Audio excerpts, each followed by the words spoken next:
Third nerve on the brachial plexus we're going to work on is the ulnar nerve.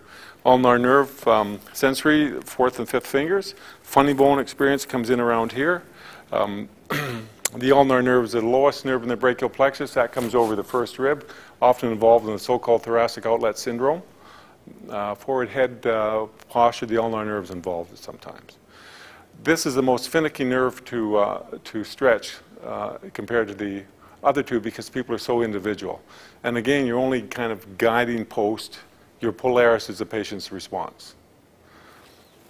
Ulnar nerve, long axis traction. We've got to keep that shoulder depressed, I found.